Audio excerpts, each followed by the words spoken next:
Buenas tardes. Vamos entonces ahorita con la segunda clase y la primera que va a ser de toda una serie de conferencias, ponencias que vamos a ver referidos a los aspectos bioéticos. En esta primera sesión vamos a referirnos a, a los principios bioéticos. Eh, Vamos a ver qué es la bioética, vamos a ver algunas diferencias, pero haremos énfasis en los principios, ya que estos es una de las formas como podemos analizar, estudiar algunos casos que nos impactan. Esto es quizás la modalidad más conocida. Si ustedes revisan bibliografía, si siguen estudiando el tema, van a encontrar que también existen otros principios o que existen otras formas de analizar, pero esta es, digamos, la más acostumbrada y la que hemos tomado siempre como referencia desde el Centro Nacional de Bioética. Existen una serie de conceptos que normalmente los van a encontrar que los usan de manera indistinta, pero que no necesariamente son así. Aunque tienen elementos en común, no es lo mismo. Y claro, ya que nuestra clase se refiere a bioética, vamos a comenzar por diferenciar estos términos.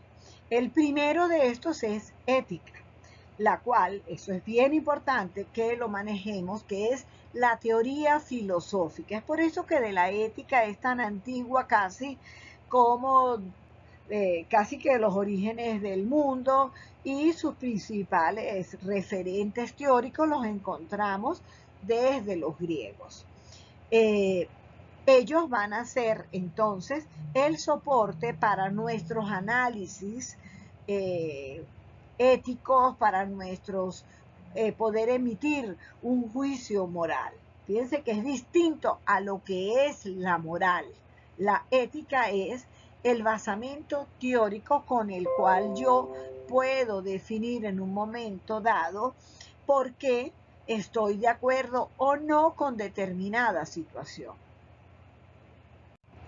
El otro término que también tiende a verse como algo, como si fuera similar, inclusive van a encontrar quienes le dicen que es lo mismo, pero no es lo mismo, es la moral. La moral incluye el conjunto de los deberes del hombre. Es las pautas que una sociedad o que un grupo profesional le impone para poder ser reconocido, aceptado dentro de esa organización. Eh, Esto en parte nos ayuda a armonizar la convivencia, a manejarnos dentro de las relaciones con los otros. Pero es distinto, porque la moral va a cambiar del sitio geográfico o de los parámetros que cada sociedad defina como los elementos que los definen. Por eso es que hoy en día, en este mismo momento, podemos encontrar que hay prácticas y hay definiciones de lo bueno muy distinto. Un ejemplo, entre los países del Medio Oriente, entre los países, la China, el Japón y lo que es el mundo occidental.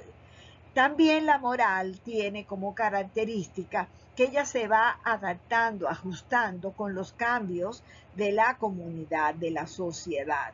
Anteriormente, los criterios de moralidad eran muy distintos, un ejemplo, los de mi época o a la época de mis padres, a lo que se lleva ahora.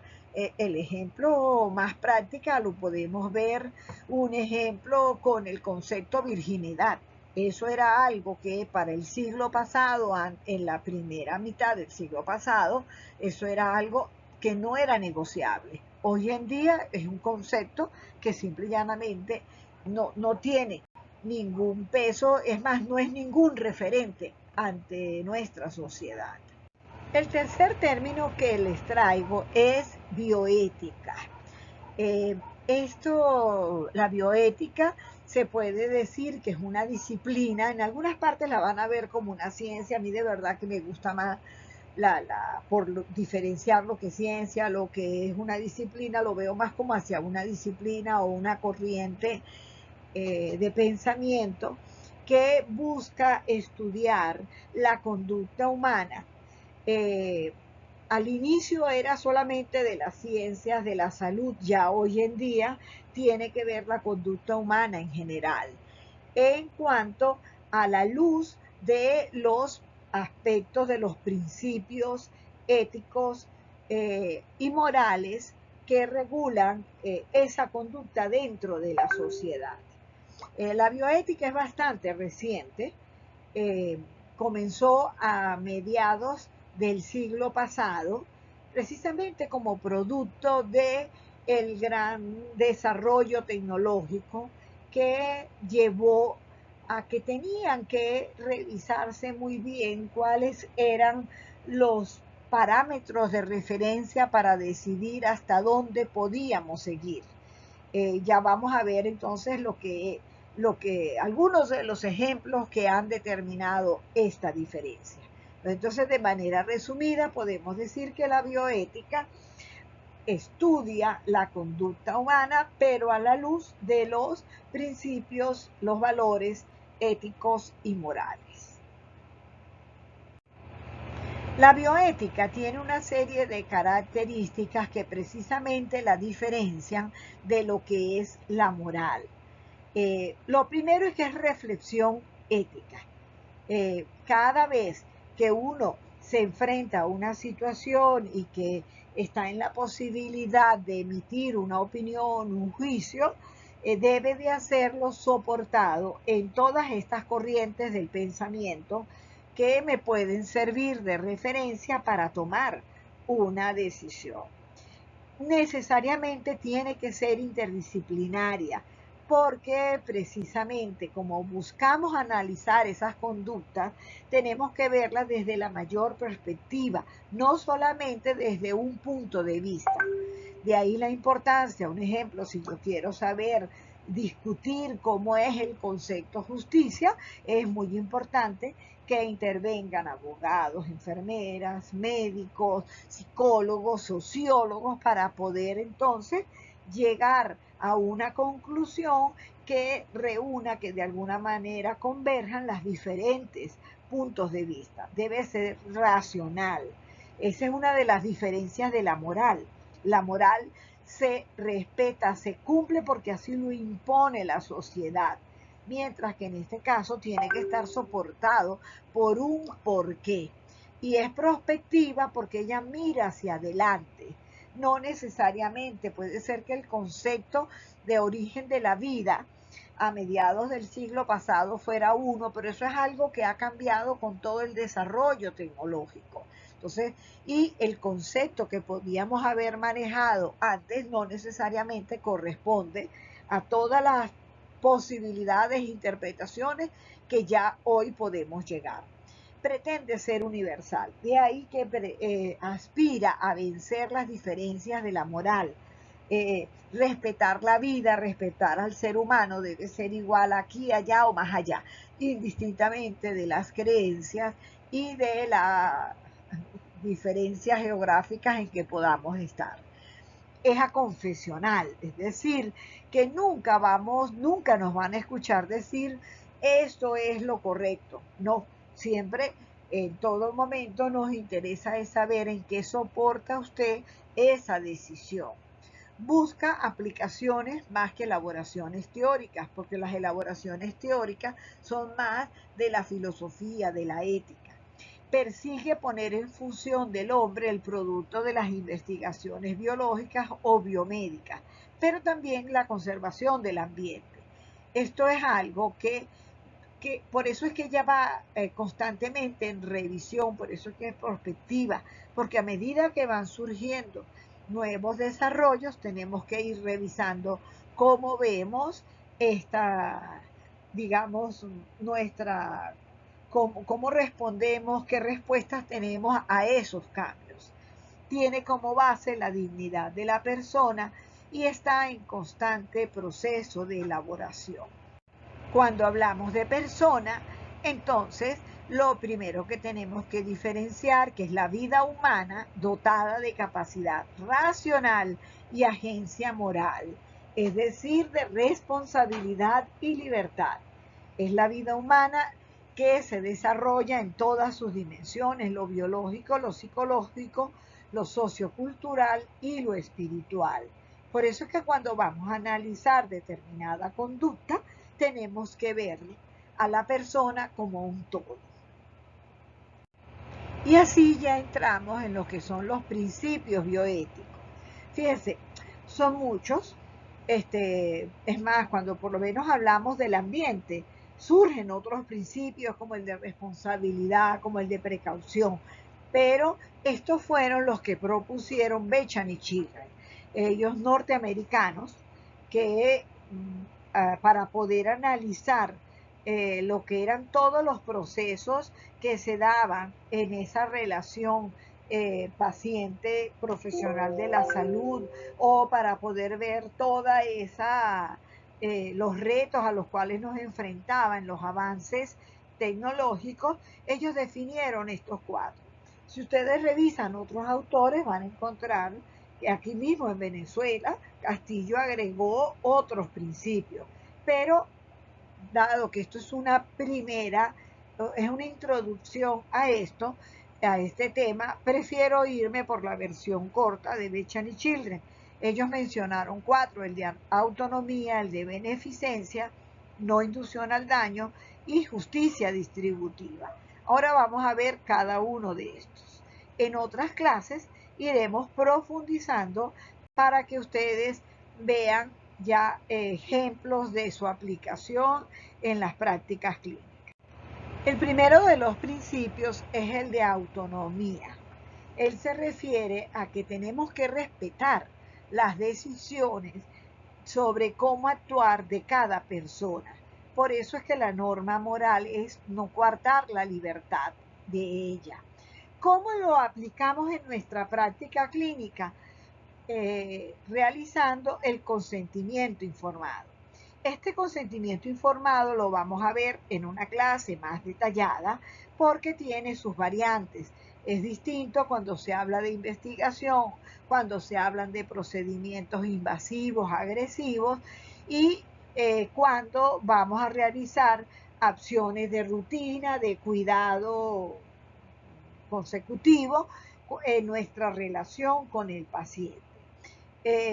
Esto es algo que, como vamos a ver más adelante, no es muy aplicado, no estamos acostumbrados a considerarlo en la práctica clínica, aunque ya está señalado, considerado como obligatorio en diferentes leyes de nuestro país, desde la Constitución.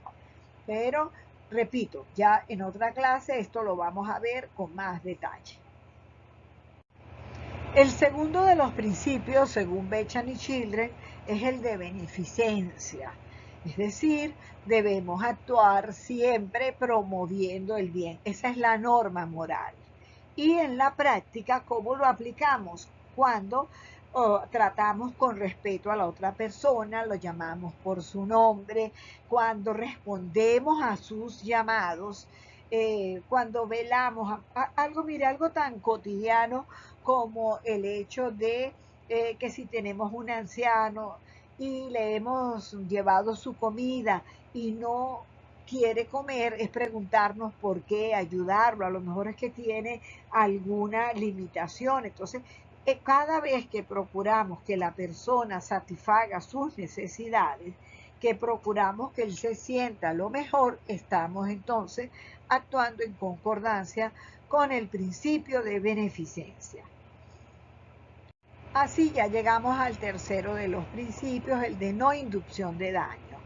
La norma moral es nunca provocar un sufrimiento o una incapacidad que pueda ser evitable. Fíjese, durante nuestra actuación puede ser que en procura del bien haya alguna, digamos, acción que ocasione algún tipo de sufrimiento. Si lo podemos evitar, no habría cómo justificar que esto no se haya evitado. Pero si él es inevitable, tenemos que garantizarnos y verificar que la proporción entre el bien sea mayor que el mal que se pueda ocasionar. Por eso es que tenemos que, en el punto de vista práctico, cuidar y analizar muy bien cuál es la relación riesgo-beneficio. Cuando hablamos de actuar apegados al principio de no inducción al daño, también lo pueden encontrar como no maleficencia, es cuando en este balance predomina el bien. Y un ejemplo en nuestra vida diaria clínica es cuando sabemos reconocer los límites de la vida y no prolongamos a través de nuestros actos el proceso del morir.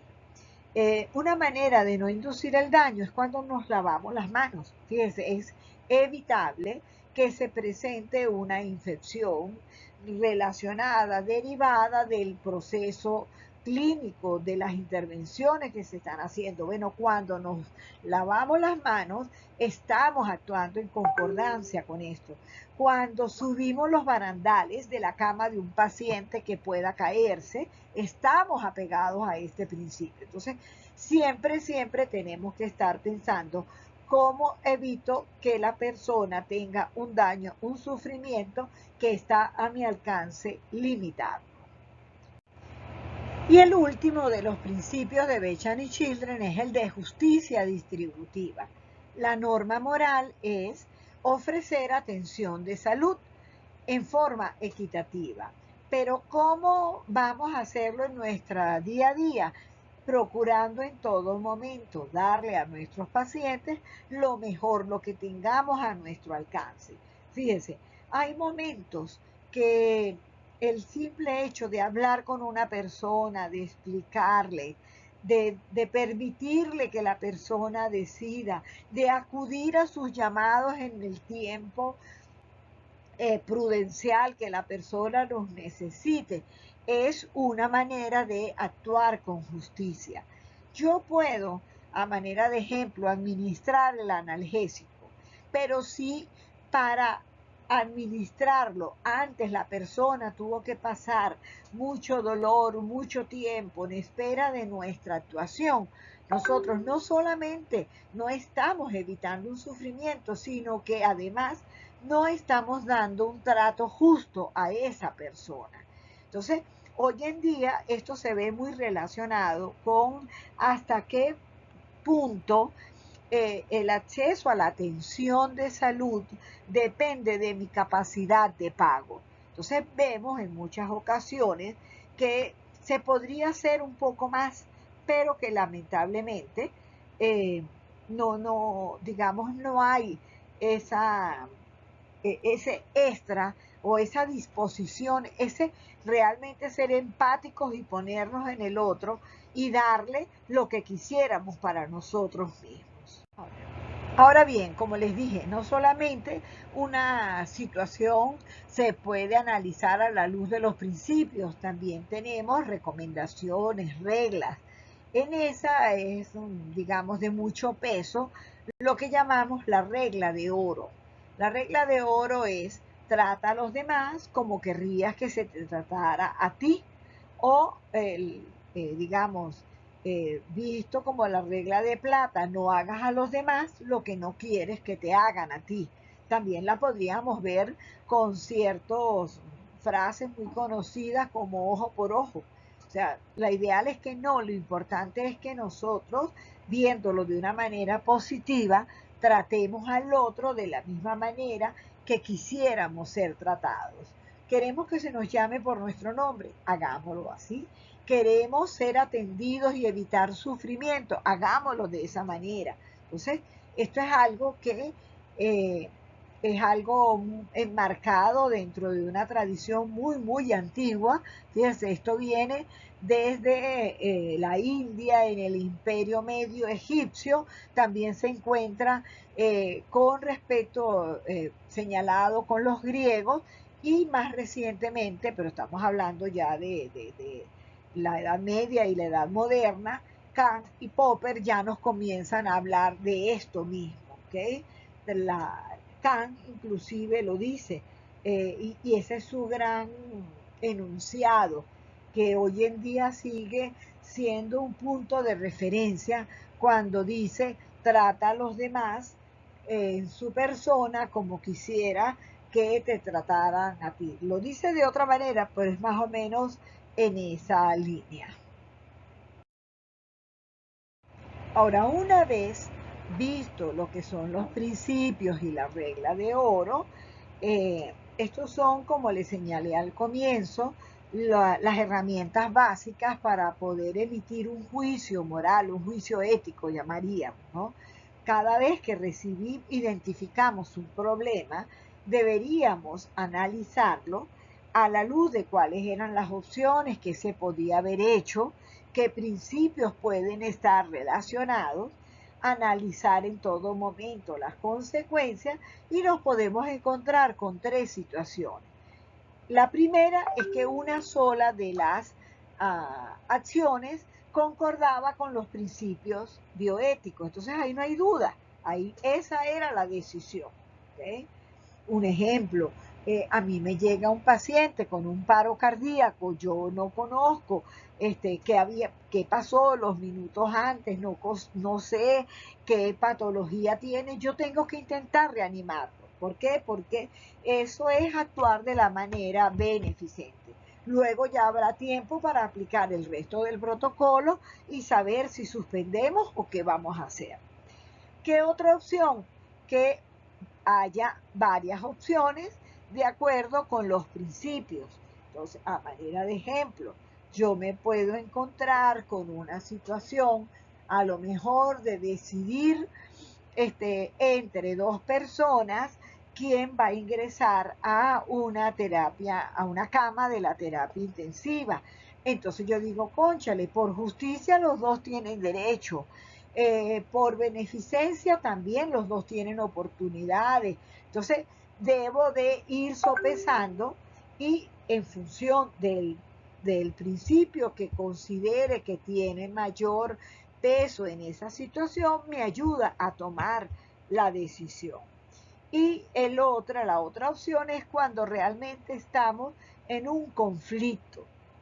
Puede suceder que en la ocasión anterior de decidir la cama pudo haber sido a lo mejor un anciano o un niño y un joven productivo con hijos, y uno casi que como que ahí es muy fácil decir: bueno, hay una sola cama, se la doy al que tenga más más posibilidades de desarrollo, hay hijos inclusive involucrados, o sea, eso me podría ayudar en un momento. Pero, ¿y si yo tengo dos jóvenes y ambos más o menos de la misma situación, también con hijos? ¿Por quién decidir? Entonces yo tengo que hacer un análisis más profundo para poder tomar una decisión, y que a la hora que se me pregunte por qué decidió esto, bueno, por esto, por esto y por esto. Eh, Existen a veces en las unidades de emergencia situaciones en donde hacer todas estas comparaciones, estos análisis, sea más difícil. En la siguiente clase vamos a ver precisamente cómo analizar una situación. Pero cuando estamos en una emergencia que no hay muchas posibilidades, también existe el método de someternos a tres preguntas. La primera es: ¿yo tomaría esta misma decisión para cualquier paciente en cualquier otra circunstancia? Bueno, eso por lo menos habla que es una decisión estable. La segunda pregunta que yo me debo responder es: ¿cuáles son las razones por las cuales yo estoy tomando esta decisión? Y la tercera es: si yo estuviera aquí o más allá, mucho más remoto, o fuera un familiar mío, yo respondería de la misma manera. Entonces, si yo mantengo aún en esas tres preguntas la misma decisión, por lo menos estoy comprobándome a mí misma que no estoy actuando de una manera impulsiva, sino que es algo que está enmarcado dentro de lo que he considerado el deber ser. De esta manera terminamos la primera clase, pero les voy a mandar un pequeño ejercicio, porque quizás una de las cosas más difíciles está en saber reconocer cuál es el problema. A veces algo nos incomoda, pero el saber identificar cuál es el problema nos va a ayudar a tomar decisiones. Bien, este va a ser el ejercicio. Fíjense, se llama el caso Arato. M.A. tenía 43 años en julio de 1980 cuando se le practicó una nefrectomía. En el acto operatorio se descubrió que tenía un cáncer pancreático. El cirujano retiró la zona del tumor, así como los tejidos vecinos y los nódulos linfáticos. Pocos días después, el cirujano informó al paciente que había extirpado todo el tumor y lo derivó al oncólogo. No le dijo que solo el 5% de los pacientes con cáncer al páncreas viven 5 años o más. Por su parte, el oncólogo dijo que había un sustancial chance para la recurrencia del tumor y que de presentarse esta posibilidad, el cáncer sería incurable. Él indicó un tratamiento de radioterapia y quimioterapia, pese a lo cual el paciente falleció en julio de 1981, es decir, un año después. Entonces, de este caso, yo voy a esperar que me escriban al privado de mi teléfono señalándome cuál fue el principal problema que se dio en este caso y qué principio bioético fue dejado de lado. Entonces voy a esperar de ustedes esa respuesta. Quiero señalarles que esto va a formar parte de un porcentaje de lo que es la evaluación. Entonces esperaré de parte de ustedes la información que me den a mi teléfono por WhatsApp en forma privada. Gracias.